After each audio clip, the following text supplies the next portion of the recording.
So let us shall start.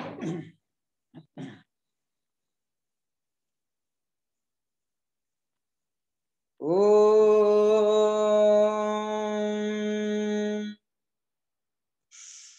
Om.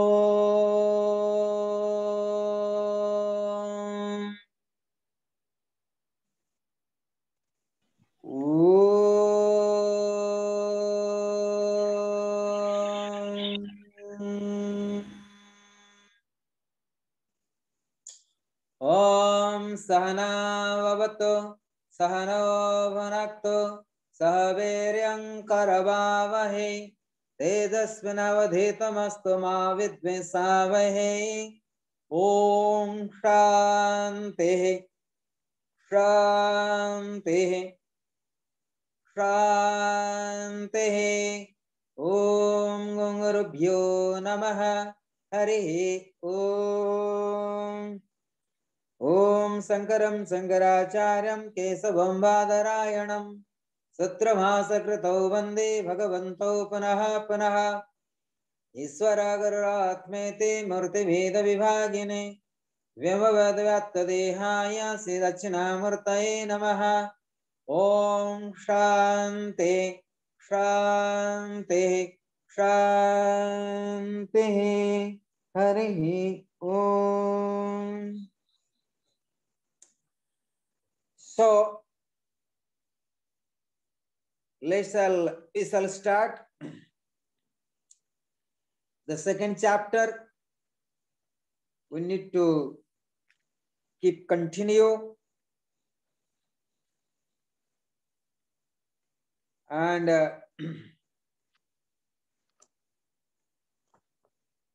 sutra number. So we speak last time about the Asmita. We speak about Asmita. Digdarshan Sankaryo Katmativa Asmita.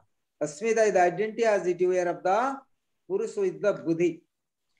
So today we are going to discuss the sutra number Sukhanusai Raga. Raga. So we have in study Avidya Asmita Ragadvesa Avinivesa Klesah.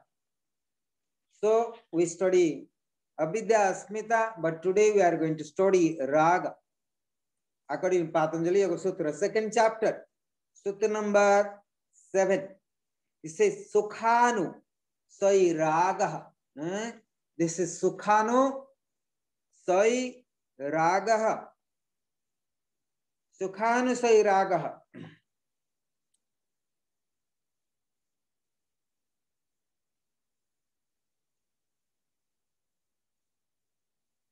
Sukhanusai Raga, Sukha, the pleasure. Anusai, accompanying. So, Sukhanusai Raga, Sukha, the pleasure. Accompanying. So,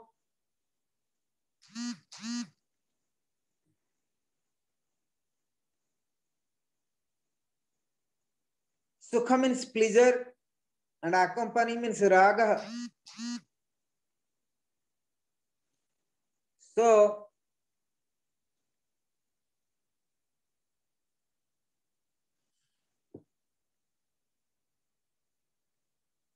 Raga is the liking accompanying the pleasure.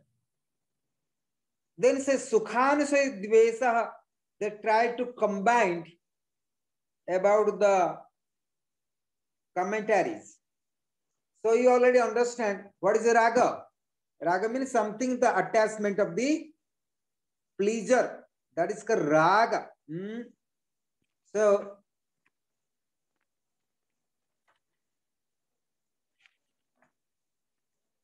you already understand the meaning, but we shall go through the different perspectives or the commentaries. So according to Bhataspati Misra, Bhataspati Misra is a great writer after Patanjali. if you study. So he say that raga means attachment, the sequential attraction to the pleasure. Sukhana say raga, sukhadi, sukha, avi, sukhavigasya, sukhanusmriti purvaha, sukhe tattva, sadhane, va yogagartha smrina, lovasa raga iti. Is very nice Sanskrit. Bachaspesh Mishra try to explain. This sukhanusai raga, the desire is possesses, the thirst for and the hankering after pleasure or the means thereof, preceded by the remembrance of the pleasure, is one who has enjoyed is called attachment. So raga means here who enjoy who enjoy the pleasure. They say where the attachment comes, there is certain memory we have, the remember the pleasure of the enjoyments. Where the pleasure, where the enjoyments. There's some part of our consciousness remember. And that consciousness leads to the attachment to that pleasure. And that pleasure, they're going to say later also, Dvesa, the repulsion. But that I'm not going to now. So later we shall speak about raga. What the attachment comes, where this attachment comes. Because our memory, yesterday, the consciousness remember the past pleasure of the enjoyments. And then that enjoyment, that pleasure, the state of the consciousness is going to attach. That is called addictions. That is called raga. So remember, the pleasure is one who has enjoyed. So who enjoyed that pleasure? Jivatma. Or Jivatma enjoy the pleasure. Who remember? Who remember? The mind, a state of the consciousness. Either is conscious or unconscious, subconscious. So mind remember that pleasure. And that pleasure leads to the attachment. And if we not get that pleasure, then it became repulsion, became react, it turned to dvesa. So on the attainment of the discriminative knowledge for and the hankering, they say on the attachment of discriminative knowledge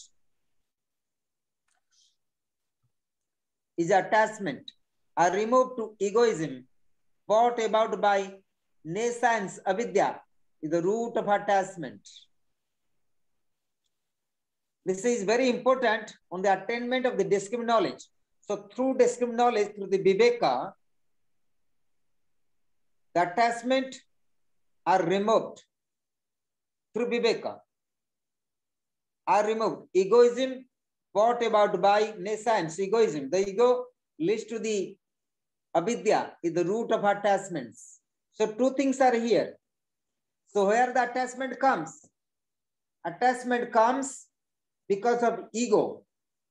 Ego brought about avidya. But I mean, already you understood. Avidya leads to the ego. And ego leads to the attachment of our pleasure.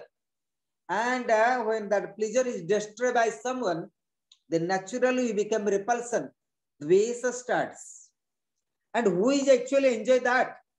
Is it enjoyed by Atma? Is it enjoyed by the Paramatma? Or is it enjoyed by the Jivatma? Or enjoyed by the mind? These questions you have to ask yourself. When we are suffering, when you have difficulties, when you have miseries, then we need to self-analysis, Atma Chintana. Why I'm react? Why I'm angry? Because of attachment and pleasure. And attachment, pleasure, we don't like to give up. And when someone try to make you not happy, then you react naturally, right?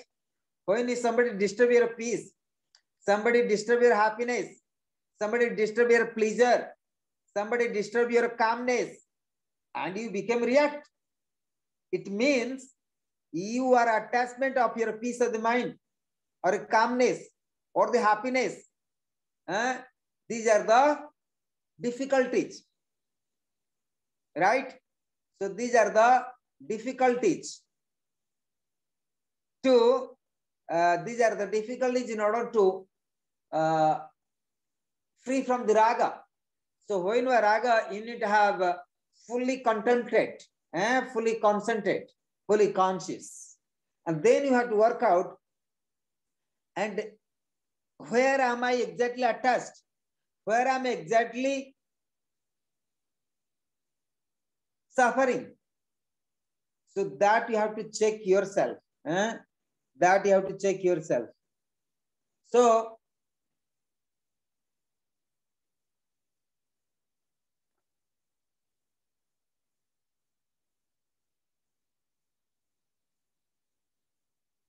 for this reason, it describes attachment after egoism. Attachment is the sequential attraction to the pleasure. That already you know. So attachment is the sequence.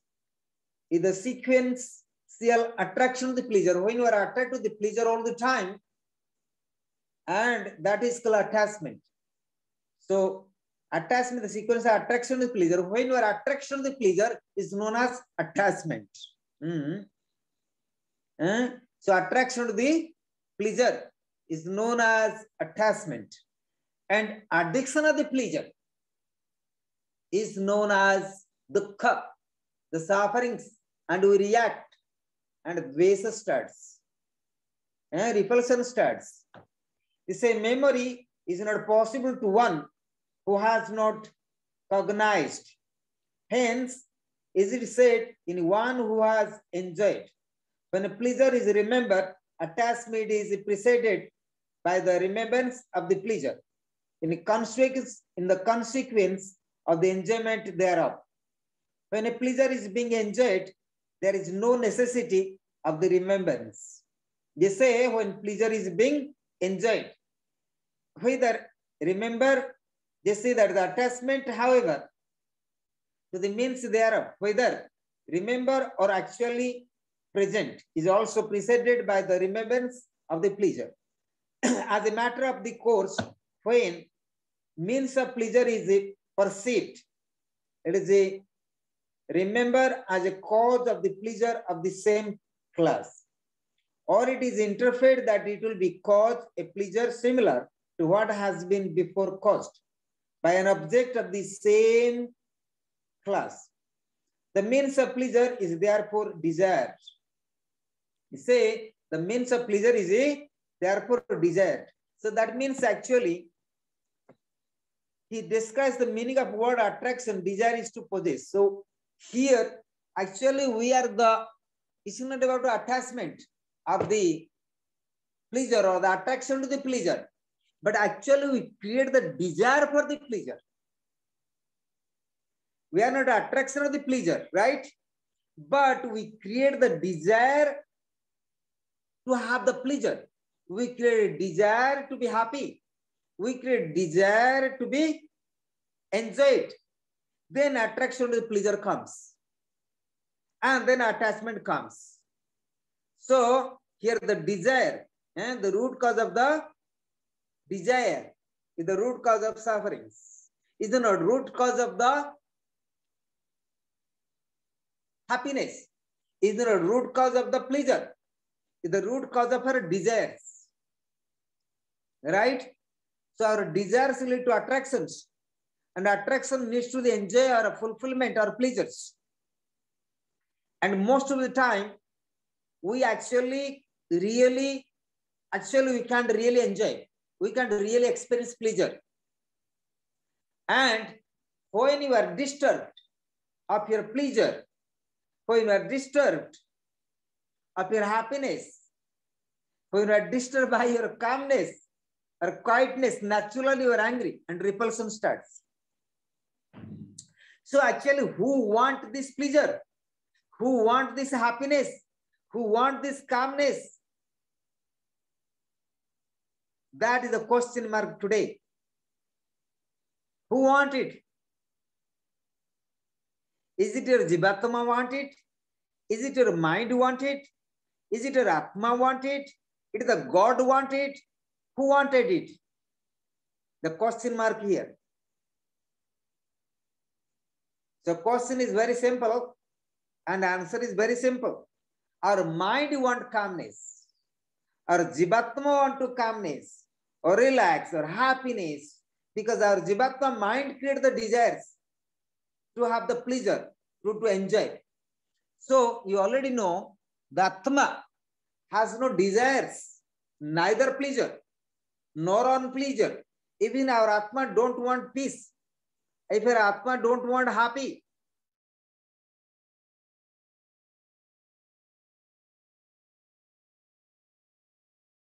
and eternal. So Atma is remain eternal. Atma is remain calm. Atma is remain peaceful. Atma is remain truthful. Atma is remain love. Atma is eternal consciousness. So no one can disturb to Atma. So Atma has neither attachment nor detachments, neither raga nor dvesa. So who wanted the peace and happiness? That our mind and Jivatma. Right? So when you say that, please do not disturb me, I want peace of my mind, what does that mean? Your Jivatma want peace, your mind want the peace or the happiness, but yourself already need eternal peace, eternal love. Right? So therefore, to be clear that, so Jivatma is suffering, not the Atma suffering. When you say, I know myself, actually you don't know. If you know yourself, there is no suffering exist at all. Even you don't need peace of the mind. You don't need happiness. You don't need pleasure. You don't need relaxed. Nothing. Because you are. Right? You are the relaxed. You are the calm. You are in eternal peace. You are in love. You are in compassion. You are in truthful. And you are in pure consciousness.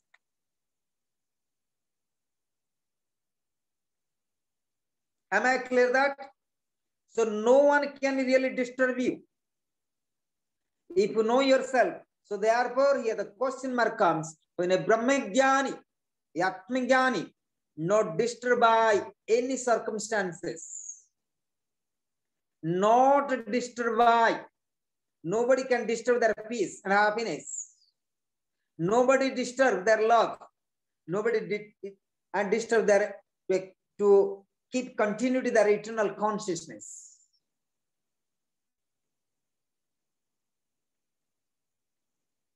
Right? So this is about self-inquiry.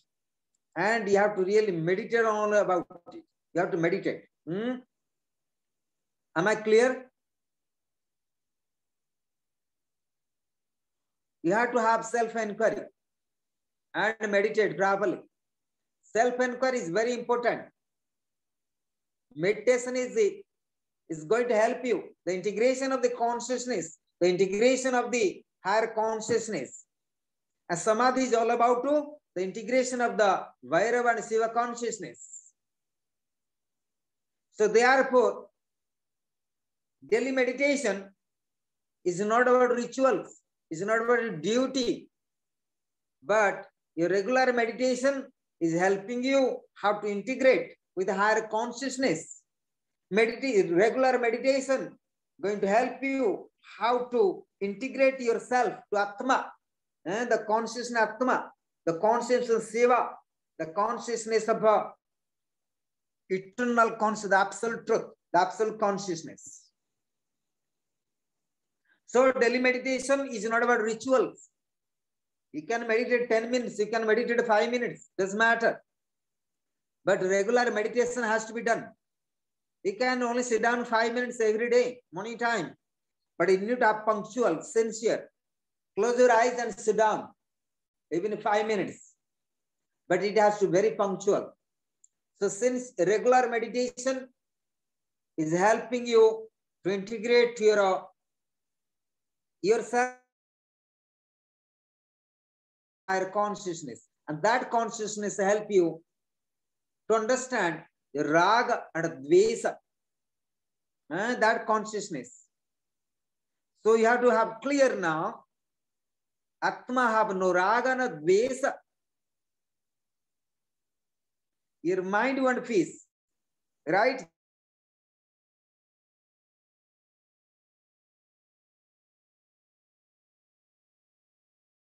Atma has no stress and strain.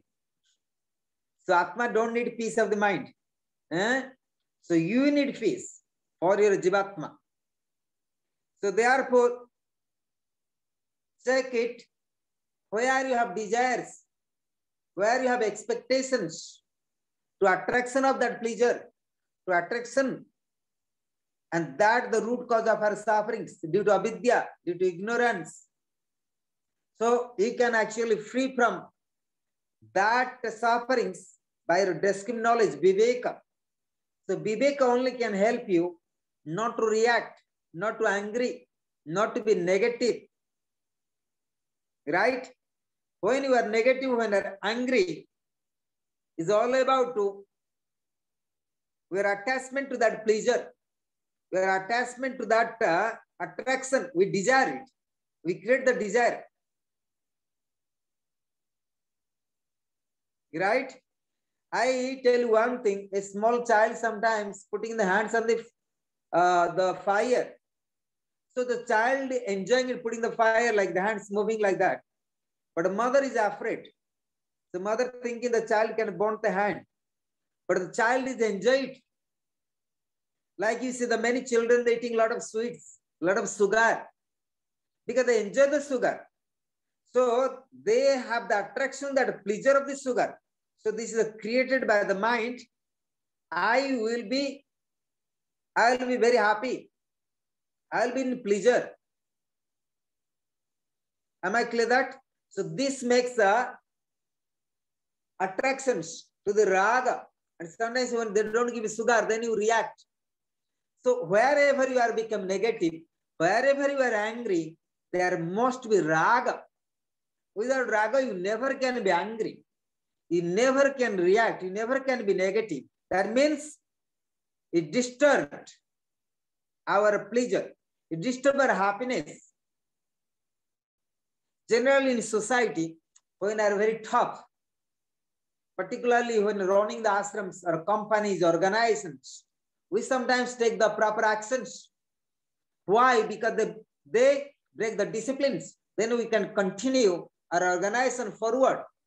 Then you are angry. Then you react on the clients, on the workers, the officers. Why? Because the project of the school, it does not, the project of the organization, the project of the foundation does not go smoothly forward. That means we want pleasure as well.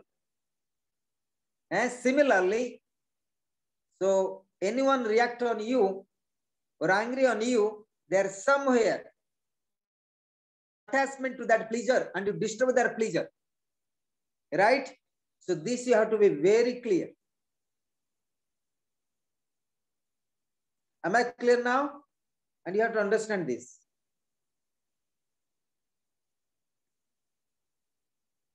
So raga, you can say that one sentence attachment is a raga. It does not help. It does not help. The teacher has to teach properly. The master. That has to be very clear. Say, and then we are going to sutta number 8.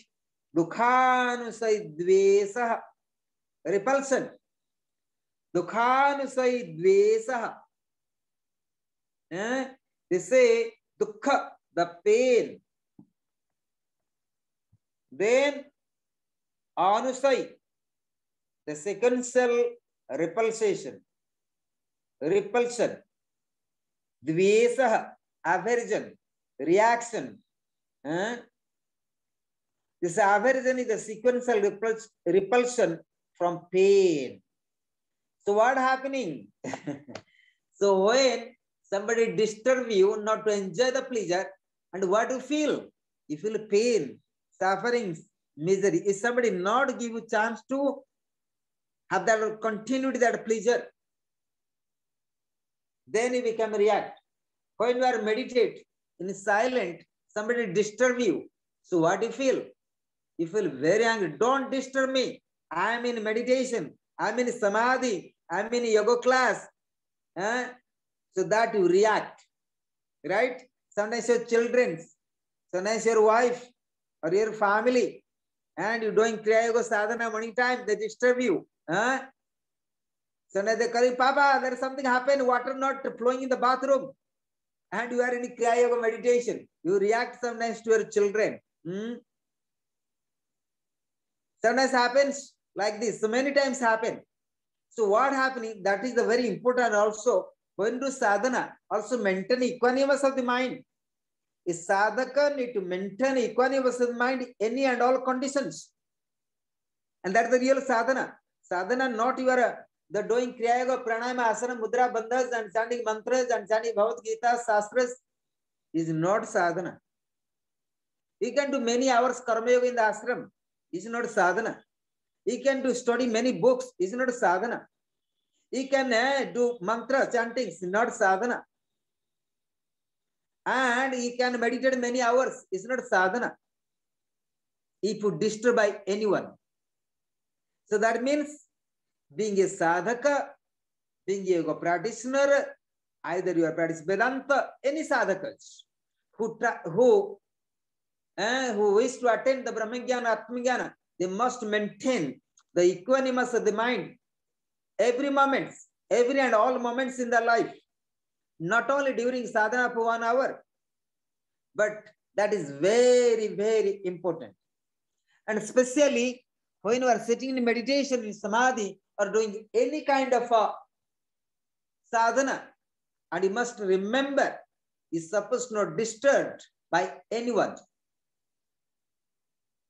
Even you are meditating your family, or ashram, or monastery, on the cave, anywhere. If you are disturbed by anyone, you are not qualified to do sadhana. You are not qualified to do sadhana. Remember that now? So you check today. Is it I'm ready for sadhana? Right? You have to check yourself. And you are still has no skills to do sadhana. So before sadhana, you must check yourself. Is it I'm ready to do sadhana? Or I simply to listen to the Guru and do karma yoga, the seva. So therefore, it's very important. Before we are doing sadhana, you must get the proper guidance of the Guru so that you can get proper blessings or initiation for sadhana. So therefore, it's very important to understand the skills of the sadhaka, becoming a balance of the mind, every conditions.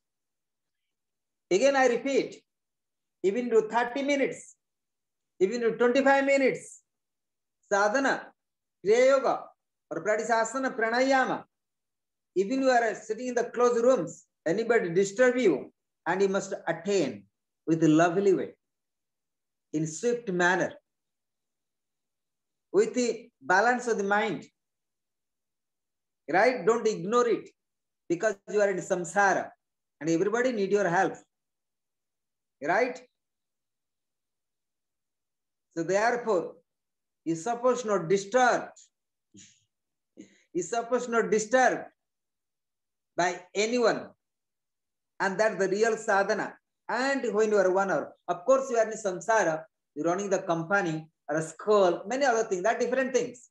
In the material world, we need sometimes take top actions as per needs of the organization and company as well. That different things. Because many people, and for example, you are boss of the company and you must have discipline as well. So everybody break disciplines, you have to take top actions. But with the balance of the mind, with the equanimity of the mind. But especially in sadhana, there you have to be really very calm and quiet yourself. Be kind to yourself. And you're supposed not disturbed by anyone. and that the real sadhana starts. I see sometimes people disturb, they say, don't disturb me, I'm in sadhana. That is not real sadhana. I saw some people in my own ashram sometime, and I know personally them, they say, don't disturb me, I'm doing sadhana. So what kind of sadhana I do if I are disturbed? So therefore, you have to be very clear. The skills of the sadhana is to maintain samatma. We say samatma yoga uchyate. What is yoga? To live in equanimous moment to moment. That is called yoga. Samatmam. Samatmam. Sam means harmony. Equanimous of the mind. Balance of the mind. Samatmam yoga uchyate. What is yoga? To maintain the balance of the mind. To maintain equanimous of the mind. Alive in the harmony. And that is yoga. Yoga is not only attainment of the samadhi, but if you not balance, if you not maintain the balance of the equanimity of the mind, there is no dhyana, there is no pratyahar, there is no dharana, there is no samadhi, there is nothing, and there will be nothing. So please note it.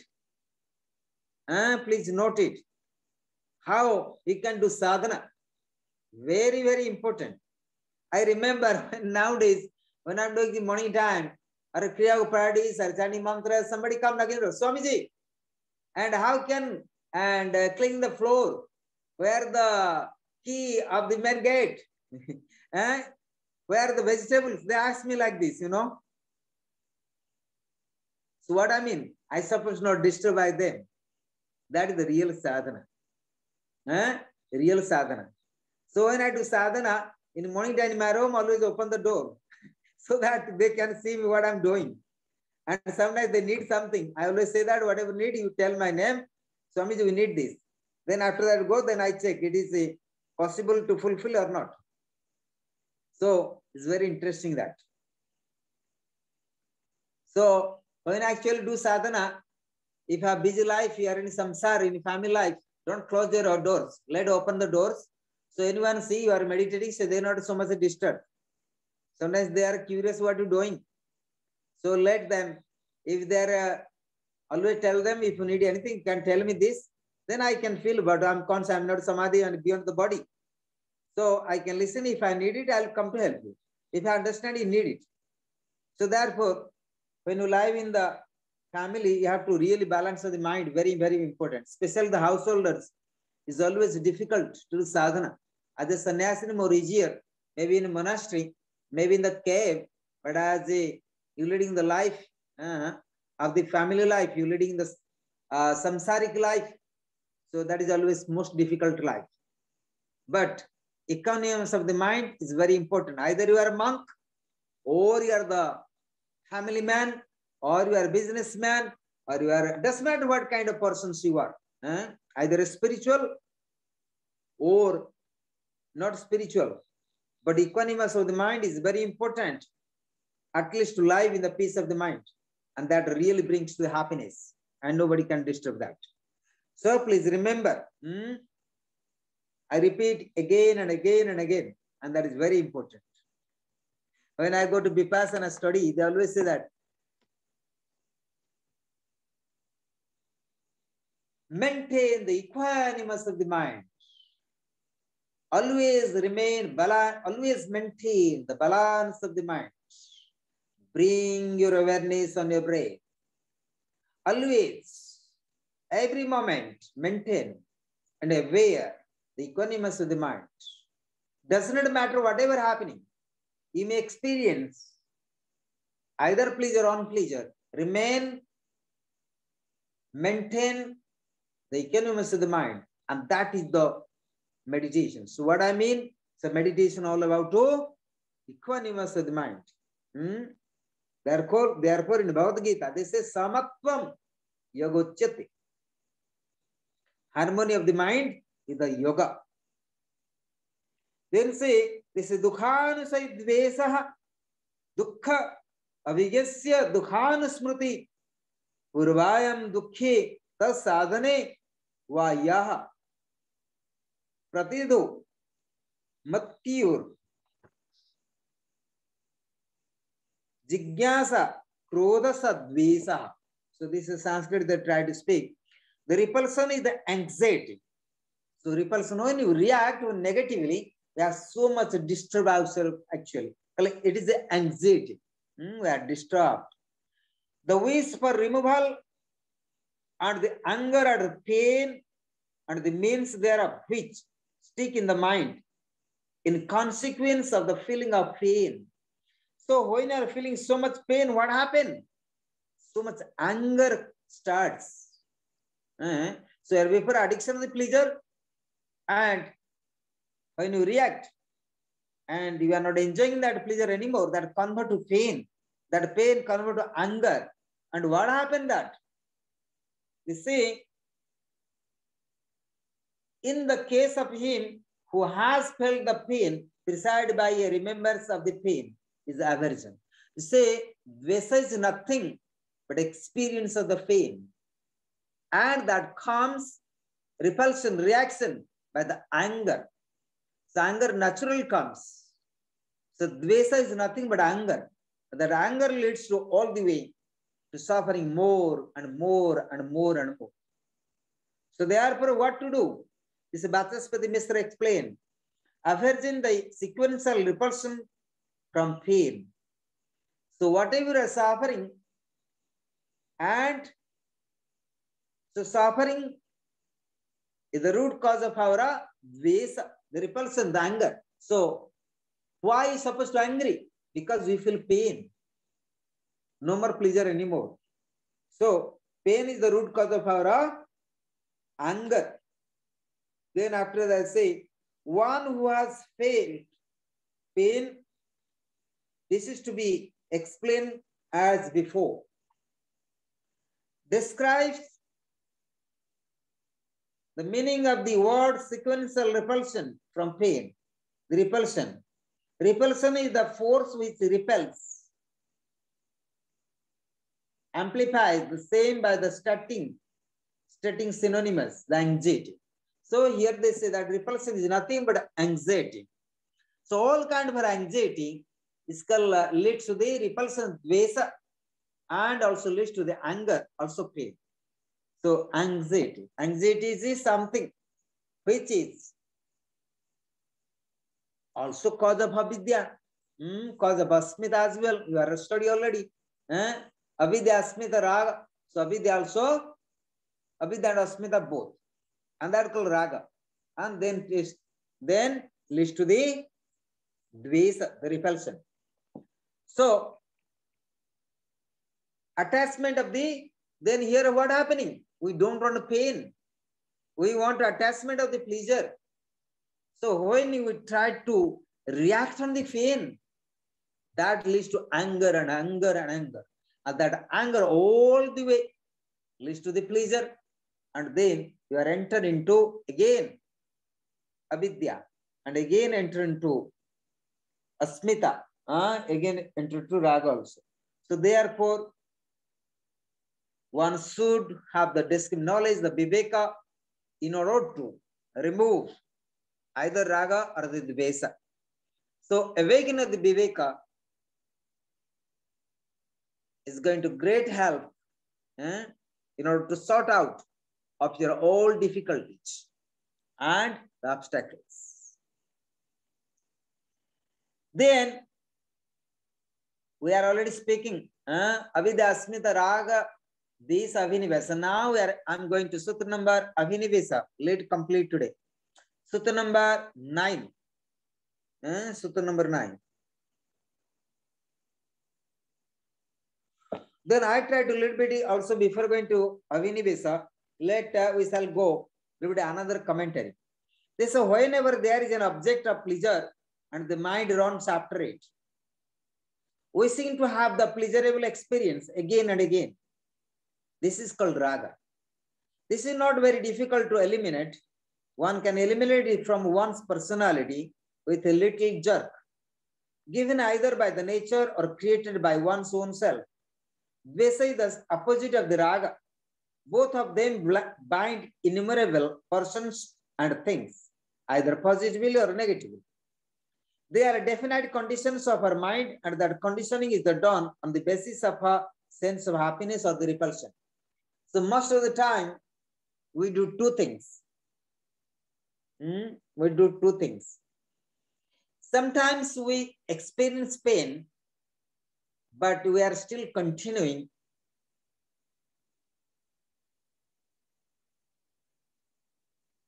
Even pain is there, but unconsciously we don't understand its pain. And we take as a pleasure. I just give one example.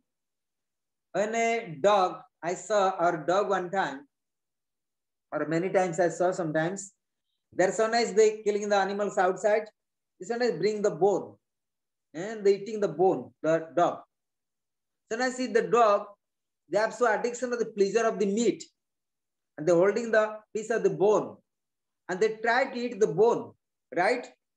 And after that, what happening after certain times, because there's so much addiction of that pleasure, they forget even there is pain also, but they forget that pain. Even blood coming in the mouth, they're all teeth, blood's coming.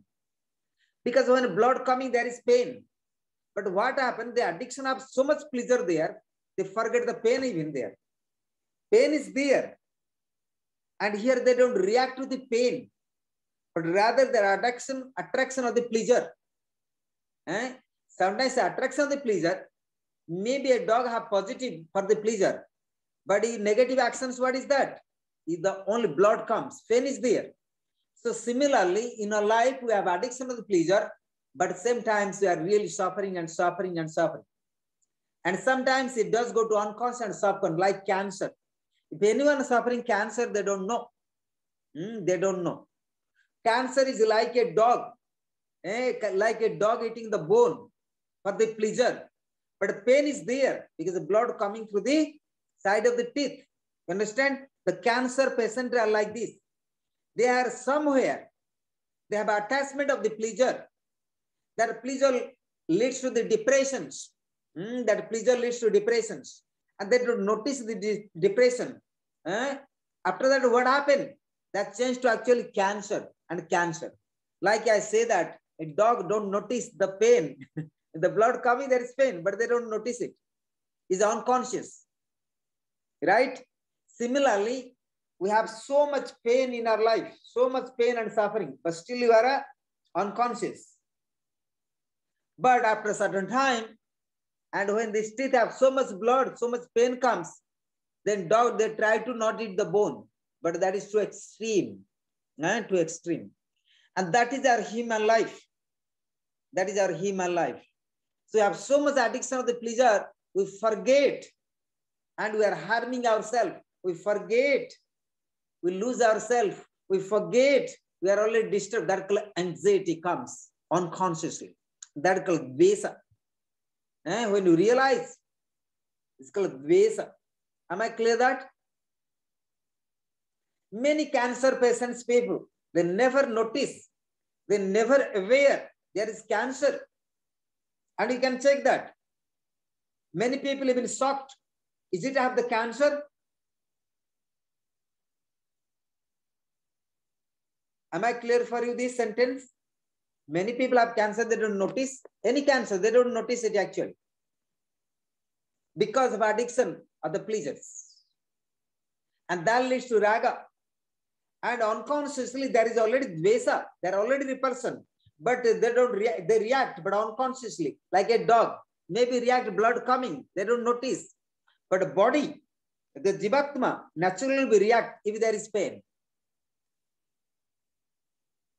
But sometimes you don't notice the pain. I give one example. If you're drinking alcohol or smoking the cigarettes, any kind of smokes, what happening? Your lungs are damaging, liver is damaging. But you have so much addiction to the pleasure and you forget the pain of the livers and the lungs. And so there is the pain and there the liver pains and your lungs have problems and even already contaminated to be cancer, but you don't notice it. You don't notice actually. Because of addiction of the pleasure. Right? And we have no conscience about our own pain. So yoga teaching you how to experience and both. So as a yogi, if there is pleasure, you must be aware. And that pleasure is supposed not lead to the raga, not to attachment, not to make you sufferings. Then naturally, there will be no dvesa, no repulsions. And you are becoming yogi. So that means you are maintaining the harmony, equanimity of the mind, the both happiness and sorrowness. The time of difficulties, the time of happiness, you must maintain both.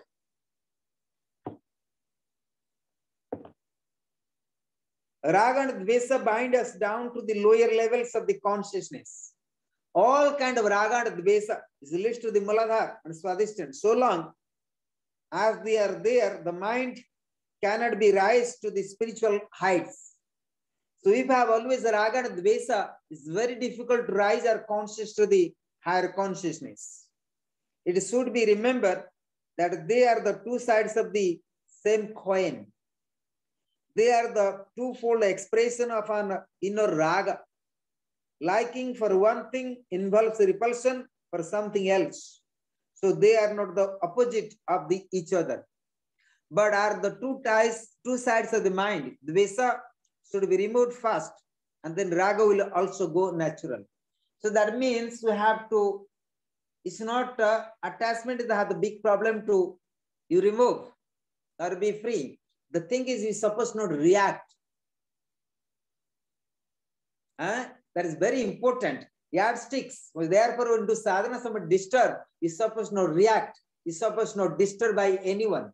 And that moment you need to balance equanimous of the mind so that you not disturb by anyone. That is called reaction, dvesa.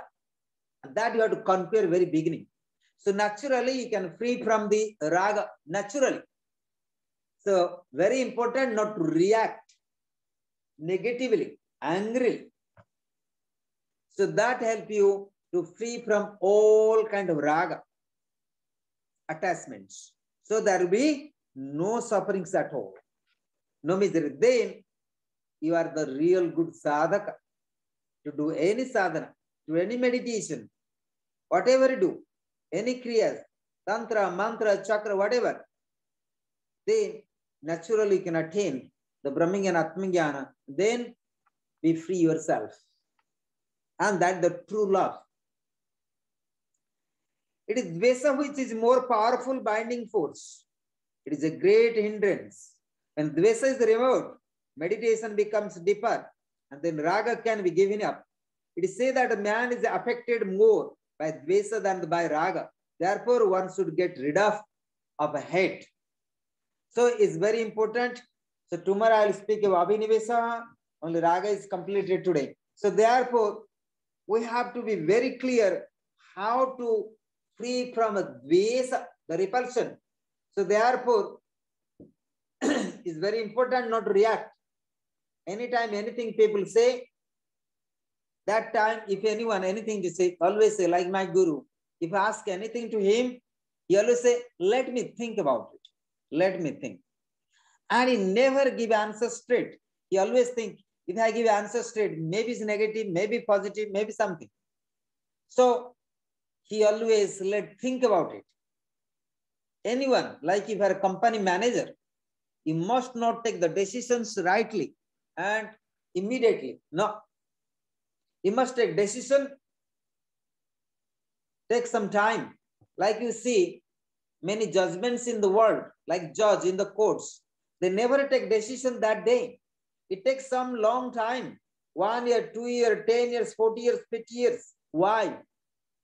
Because judgment need to right decisions. Right decisions needs the time, calm and quiet mind, equanimous of the mind, balance of the mind, not to react, not quickly react. So therefore, same time, you have to judge yourself, take the judgment of yourself through viveka, to discriminate knowledge.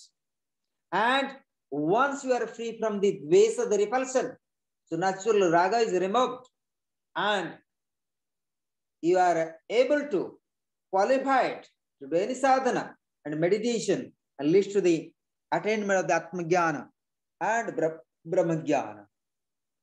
Then you are free yourself. and then you are enter into eternal peace, eternal happiness, eternal love and compassion, and experience the higher truth, the higher consciousness. Then your life in the samsara, although you carry this jivatma, this physical body, and you can be happy and peaceful, and nobody can disturb that happiness and peace of your mind. So be a wise, be wise. We say be wise, awaken the viveka, let free from dvesh and raga, and lead, meditate, and realize the higher self. So now 2 minutes. If you have any questions, please. Mariana, any questions?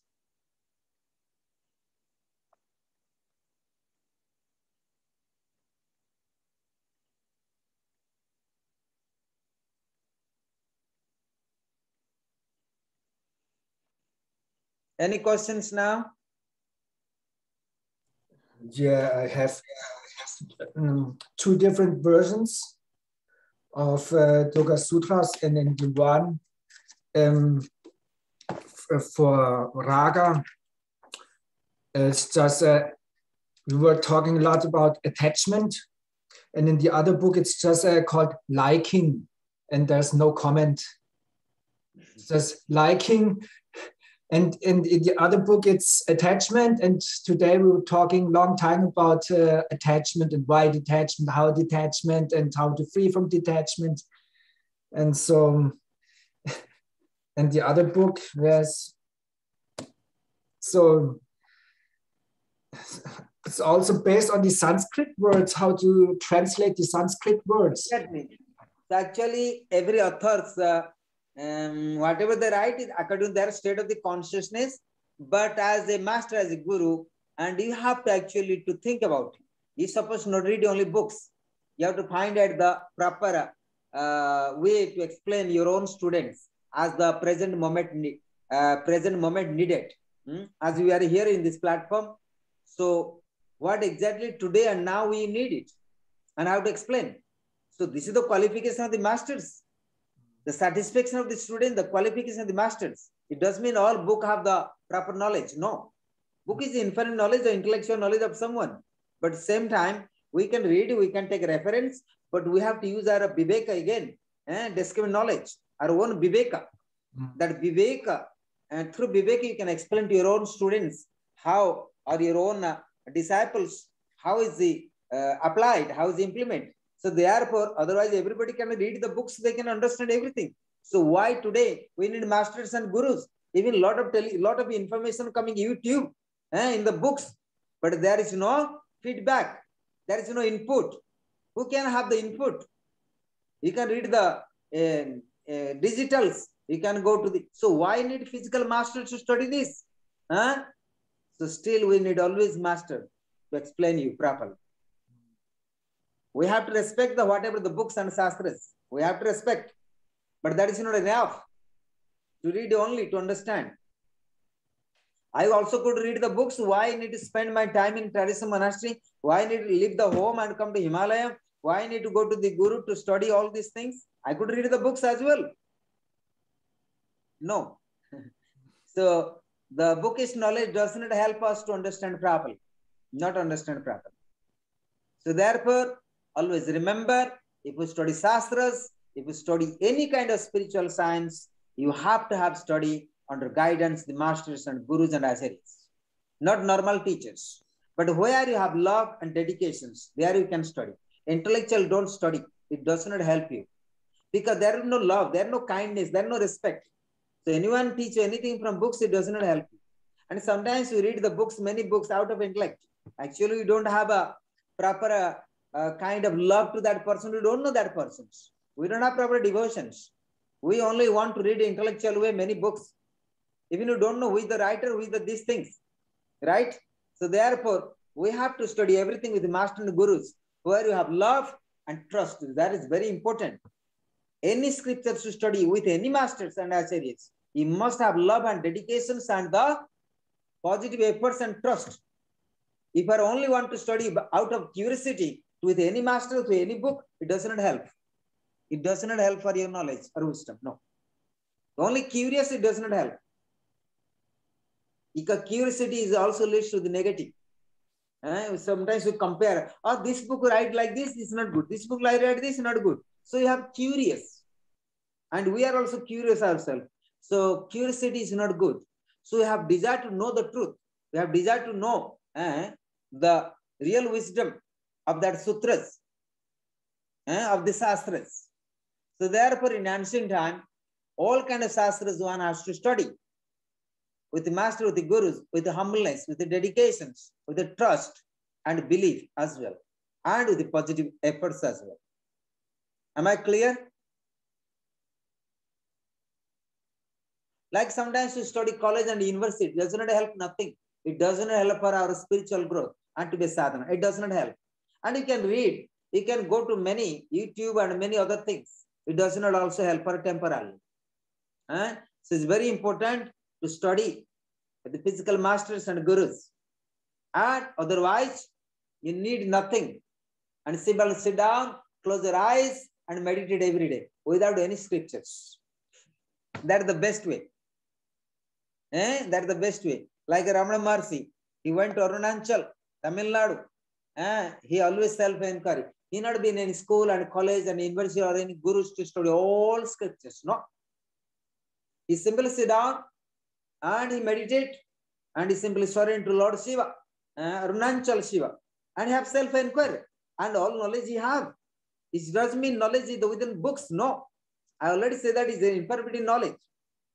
Knowledge, the real knowledge comes when once you attain the Atmajnana, Brahmajnana by the meditation.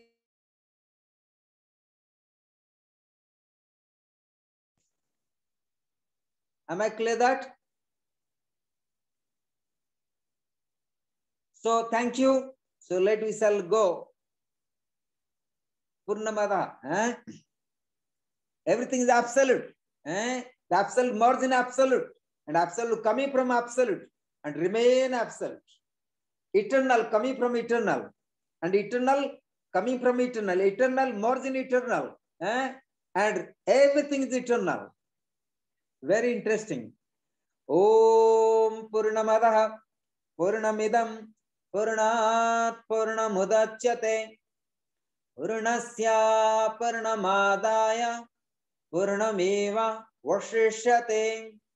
Om Shanti Shanti Shanti Lokaha Samastaha Sukhino Bhavantu. Lokaha Samastaha Sukhino Bhavantu. Lokaha Samastaha Sukhino Bhavantu. Om Shanti Shanti Shanti. Sankaram Sankaracharyam Kesavam Vadarayanam Sutramhasakrito Vande Bhagavanto Punaha Punaha. Iswara Gururatmete Murti Veda Vibhagine Vyavavadvatta Dehaya Siddhachina Murtaye Namaha. Om Shanti Shanti Shanti. Sivoham Sivoham Sivoham Sivoham Sivoham Sivoham Sivoham Sivoham Sivoham Sivoham Sivoham Sivoham. Om Gungurubhyo Namaha. Harihi Om. So, thanks to all of you. And may Lord Shiva bless you all. And may Patanjali Rishi bless you all to enter in the kingdom of the eternal peace, led free from all raga and dvesa. Om, Om, Om, Om, Om, Om.